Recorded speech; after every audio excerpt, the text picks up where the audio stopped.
Hi and welcome back to That Office Guy. Today, guys, we are going to be diving down into Excel to talk about how we can use Excel as if it were a database.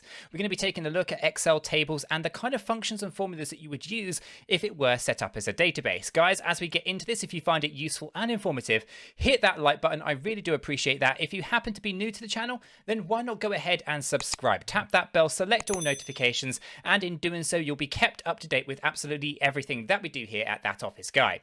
Right, with this said, done out of the way, let's dive down into Excel and talk about how we can structure this out so you can make the best use of your Excel documents. Okay guys, so to start with, we're just going to review exactly what we've got set up at the moment, and then we're going to dive down how to change this, adapt it, and make it better. So to start with, we're going to be taking a look at this dummy data. Okay, so I've got a list of people, salespeople. We've got the regions and where they operate. We've got some months, January through to December, and then we've got some dummy sales, some randomly generated numbers for each individual per month. Right, so that's our data, but at the moment, Excel doesn't actually recognize this as structured data in any way, shape, or form. So the first thing that we need to do is actually structure this data out so that Excel can read it correctly. Now, to do this, and what we want to do is there's actually several ways. The first thing is what you can do, the very basic way, would be to select the entire data set here. Okay, so basically just drag from A1 down to D61, right, in that example. Select all that data, come over to the Insert tab and click on Table. This is then going to give you a little Create a Table pop-up dialog box. And again, it's A1 through to D61 with a little check mark here to say that my table contains headers. You want to make sure that that is selected and that each table or each column header basically is unique. You cannot have two with the same name. That would be pretty bad. Again, stick to the same kind of database structure that you would normally use and you should be fine. So different name per column, and make sure that you've got that ticked. Now that's probably one of the most common ways that people create Excel tables. Now, the other way, my preferred method though, is to actually just select anywhere randomly inside our data set, and then on the Home tab, actually come over to Format as Table. And then you obviously select a style that works for you. If you again, just click on this black and white one, it comes up with A1 through to D61, and again, a check mark to say that my table contains headers. Now, what it's done here is because I have no breaks in my data, it's actually selected everything from A1 to D61, right? If I had a gap in my data, however, it would have stopped there. So it's good practice to make sure that you have no gaps inside your data and to make sure that it is consistent and basically each row represents a record inside your database table. Okay, so basically here, this is the easiest way I find to do it. And again, you just click OK, and there you go. You now have an Excel table or a database table inside Excel. Okay, and what you'll find is it automatically opens up a contextual tab called Table Design. On the far left-hand side of this, there is a table name. This is called Table 2. Now, when we click out of the table, that contextual tab will disappear. Just click inside the table and it will reappear. Okay, so what we're going to do is actually change that table name on the left-hand side. We don't want to call it Table 2. We want to call it something meaningful that we can actually then reference. So we're going to call this sales underscore data. Okay, so basically we press return and now our table has a name. Sales data. Okay, sales underscore data is the name of our database table. Now we can see have a database table that's structured that Excel can now read and understand. And as a result of this, it means that we can start using it inside some formulas and functions.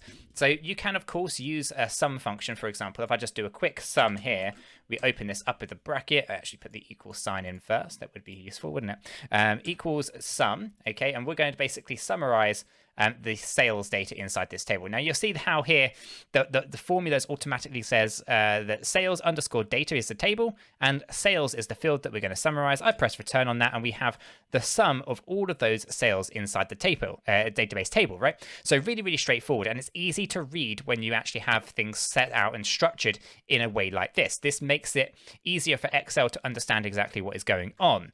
With that said and done though, we can go a little bit further above and beyond just using regular formulas and functions. Once you actually have your data set up inside an Excel table or a database table like this, you can use database-based functions. And we're going to get into those in just a moment, right? The other thing that we're going to do before we actually talk about using those D functions is actually to make sure that we also have some criteria functions as well. So some criteria set up for our queries to run on.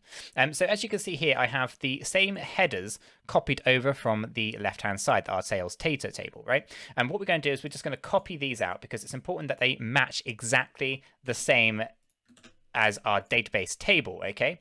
So these headers, we can use them as filter queries or to filter our query whilst doing things like average or sum of our database table, okay? So we can use this dynamically, and we're going to get into that in a moment. The other thing that we can do here is basically choose drop-down menus underneath each of these to basically allow us to filter by these criteria. So under salesperson, what we're going to do is we're going to add a drop-down menu for all of the different salespeople inside our inside our data table.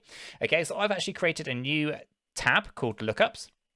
Inside here, I have a name of everybody in our sales table, sales data table. Our regions are inside there, and obviously every single month. Now, what you'll notice is this is using a unique formula based on the data inside our table, which means every time we add a new record that might not be already in our list of lookups, it will automatically be added to our lookups using this unique function.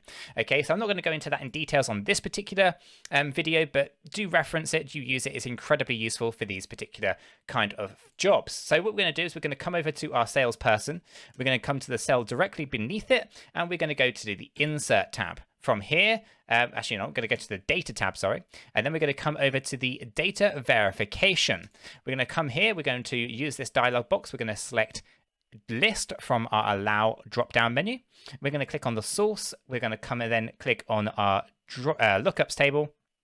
For salespeople, we're going to select the names of the people. Now we can of course select the entire column, or we can just select the people. In this particular example, I'm going to just come down to row 6 here, but you might want to basically overextend this in case new people join and add it to your sales data sales, right? And so what we're going to do is click OK, and now we have a drop-down menu. We can actually choose a name of a person that we want to do any potential summarizations on. Okay, again, the same thing can apply if we move this across over into our regions. We can come back into our data verification. We can choose our drop-down menu, and this time we'll just give it a couple of blank lines underneath it in case new regions pop up. We'll click OK, and again, we'll just come into data verification for the month as well. Again, we'll just come to the lookups tab. We'll come and select all those months. We'll click OK.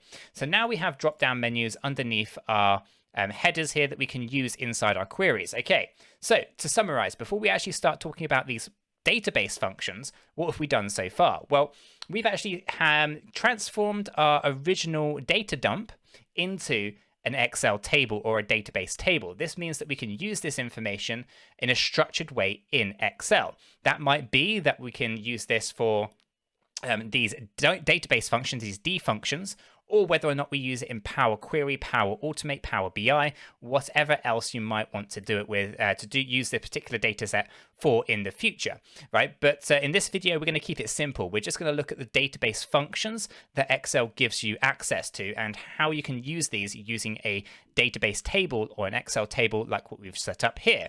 Okay, it's super easy to do, and basically I'd recommend, converting pretty much any data dump that you have inside Excel into an Excel table, because it gives you more flexibility with things that you can use going further forward.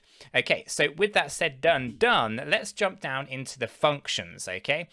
So what we're going to do, first of all, is we're going to take a look at D function of D average and D sum. These two functions we're going to look at. But first, we're going to actually say, okay, what do we want to average by? Well, we're going to average by England as a region, and we're going to average by a month of March, okay? So basically from here, we can basically pre-select our filter criteria or our criteria for our average to run from, okay? So knowing this, what we're going to do is come down to our D average. We're going to go equals, and we're going to type this out. We're going to go D average. Okay, and we're going to open up a bracket. Okay, so now it's made up of 3 parts, okay? So we can see here that the first part is database. So the first thing we want to do is actually select the database itself. So on the left-hand side here, when we go to the top left-hand side, we get a diagonal arrow. When we give that a click, we actually see that it enters the name of our database into, or Excel table into this particular function. Okay, but it's not done just yet. First of all, or the next part of this is actually to tell this database function that we want to look at everything. Okay, because at the moment it's basically only looking at your sales data, but we actually need it to look at everything. So what we're going to do is we're going to open up a square bracket, and here we can see that we have an hashtag all. And what we're going to do is basically select all. This basically includes the headers of our database table. Okay, and without doing this, you're not including the headers, and therefore our filter criteria would not work, and the whole d-average function would fail. Okay, so it's important that we actually add this hashtag all into it, and then we can close off the square bracket. That completes the database section of this function. So not only are we looking at the sales table, or the sales underscore data table, but we want to include everything, including the headers. Okay, we hit comma next.